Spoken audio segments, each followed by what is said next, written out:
শীর্ষ অর্থনৈতিক পরিসংখ্যান কর্মকর্তাকে বরখাস্ত, কেন্দ্রীয় ব্যাংকের স্বাধীনতায় হস্তক্ষেপ, ব্যক্তি মালিকানাধীন কোম্পানির শেয়ার কিনে আয়ের ভাগ চাওয়া, শুল্কারোপে প্রেসিডেন্টের একচ্ছত্র ক্ষমতার ব্যবহার, গণমাধ্যমের লাইসেন্সের বাতিলের হুমকি, এসব তৃতীয় বিশ্বের কোনো ঘটনা নয়, গণতন্ত্রের বুলি আওড়ানো যুক্তরাষ্ট্রের সাম্প্রতিক ছবি। প্রেসিডেন্ট ডোনাল্ড ট্রাম্প দ্বিতীয় মেয়াদে ক্ষমতায় বসার মাত্র ৮ মাসের মধ্যে এসব হয়েছে দেশটিতে, যা রীতিমতো হুমকিতে ফেলেছে দেশটির গণতন্ত্রকে। প্রশ্ন উঠেছে, ট্রাম্প কি তবে স্বৈরাচারী হয়ে উঠছেন? গণতন্ত্রের ওপর এই আঘাত মার্কিন অর্থনীতিতে কি প্রভাব ফেলবে? সিএনএনের প্রতিবেদনের আলোকে এসবের বিস্তারিত জানাবো। সঙ্গে আছে তামান্না খন্দকার।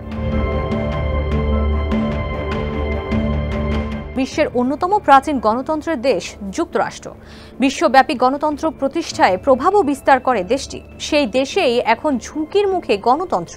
নির্দলীয় ব্রুকিংস ইনস্টিটিউশনের গভর্নেন্স স্টাডিজের সিনিয়র ফেলো ভেনেসা উইলিয়ামসন রীতিমতো শঙ্কিত মার্কিন গণতন্ত্রের ভবিষ্যৎ নিয়ে। তার ভাষ্য, মার্কিন গণতন্ত্র নিয়ে আমি কখনোই এতটা উদ্বিগ্ন ছিলাম না। মার্কিন ব্যবসায়ী নেতাদের অবস্থা আরও ভয়াবহ। প্রেসিডেন্ট ট্রাম্পের বিরুদ্ধে কথা বলতেও ভয় পাচ্ছেন তারা, জানিয়ে ইয়েল বিশ্ববিদ্যালয়ের অধ্যাপক ও ইয়েল চিফ এক্সিকিউটিভ লিডারশিপ ইনস্টিটিউশনের প্রতিষ্ঠাতা জেফ্রি সোনেনফেল্ড বলেন, ব্যবসায়ী নেতারা প্রকাশ্যে চুপ থাকলেও ব্যক্তিগতভাবে তারা খুবই আতঙ্কিত। গবেষণায় দেখা গেছে, অর্থনীতির জন্য নিয়ামক হিসেবে কাজ করে গণতন্ত্র, অন্যদিকে অর্থনীতিতে বিরূপ প্রভাব ফেলে স্বৈরতন্ত্র।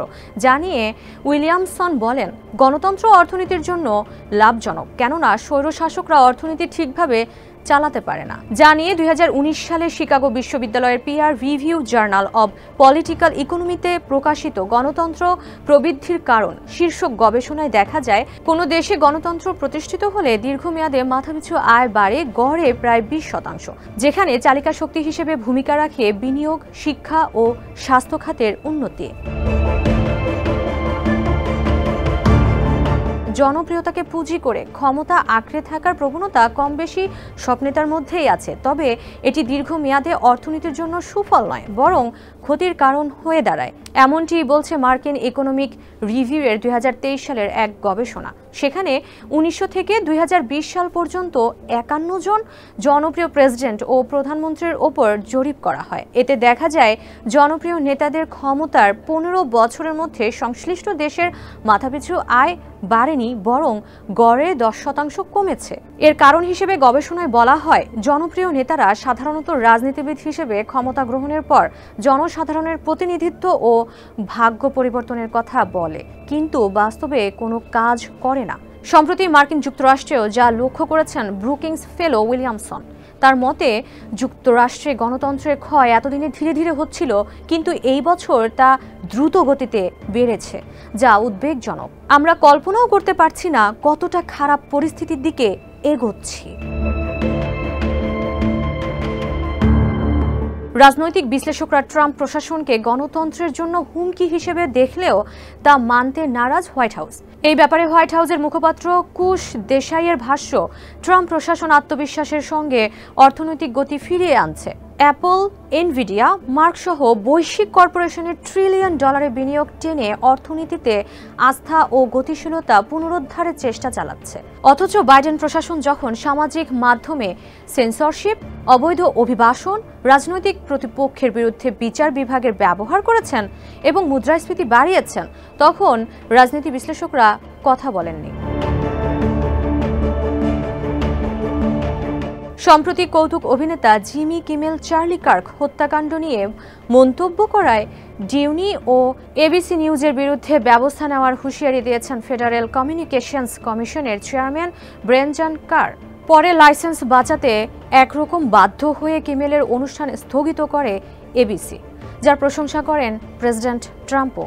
একে স্বৈরশাসনের উদাহরণ হিসেবে দেখছেন উইলিয়ামসন। তিনি বলেন, একটি পরাধীন দেশে এটা দেখাই স্বাভাবিক, এটি সরাসরি স্বৈরাচারী বই থেকে এসেছে। আর অধ্যাপক সোনেনফেল্ড বলেন, প্রেসিডেন্টের সমালোচনা করায় সম্প্রচার লাইসেন্স বাতিলের হুমকি ভয়াবহ।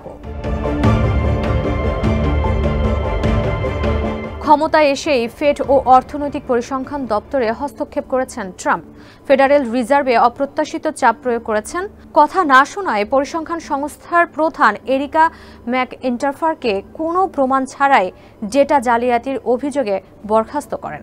এছাড়া ব্যক্তিখাতে সরকারের মালিকানা প্রতিষ্ঠা করেন ট্রাম্প।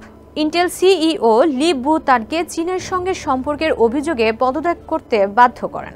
$8.9 বিলিয়ন বিনিয়োগ করে ইন্টেলের বড় অংশীদার হয় সরকার, যার তীব্র প্রতিবাদ জানায় রিপাবলিকান ডগলাস হল্টজ ইকেন। তিনি বলেন, সরকার সীমা ছাড়াচ্ছে, এখন ইন্টেল কার্যত রাষ্ট্রীয় কোম্পানি। এছাড়া নিপ্পন স্টিলের শেয়ার কেনে সরকার, যাতে স্পষ্ট হয়ে ওঠে ব্যক্তি মালিকানাধীন কোম্পানির উপর মার্কিন সরকারের প্রভাব, যার সমালোচনা করেছেন ট্রাম্পের সাবেক ভাইস প্রেসিডেন্ট মাইক পেন্স। তিনি বলেন, চীন ও রাশিয়ার মতো দেশে সরকার ব্যবসার মালিক হয়, কারণ তারা গণতন্ত্র থেকে অনেক দূরে, কিন্তু আমাদের দেশে এটি অত্যন্ত বিপজ্জনক। কাজেই এটাকে জোরালোভাবে প্রত্যাখ্যান করা উচিত।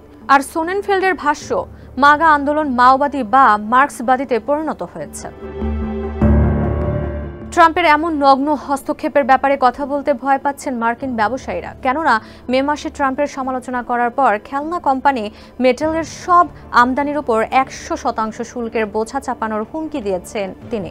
তাই ট্রাম্পকে খেপালে শুল্কের হুমকি আসতে পারে এমন ভয়ে ব্যবসায়ী শ্রেণীও চুপ আছেন। আর এমন পরিস্থিতি যে দীর্ঘমেয়াদে সুফল বয়ে আনবে না। বিশ্লেষকদের মতে, ট্রাম্প স্বৈরাচারী হয়ে উঠলে তা মার্কিন অর্থনীতির জন্য বুমেরাং হয়ে দাঁড়াবে।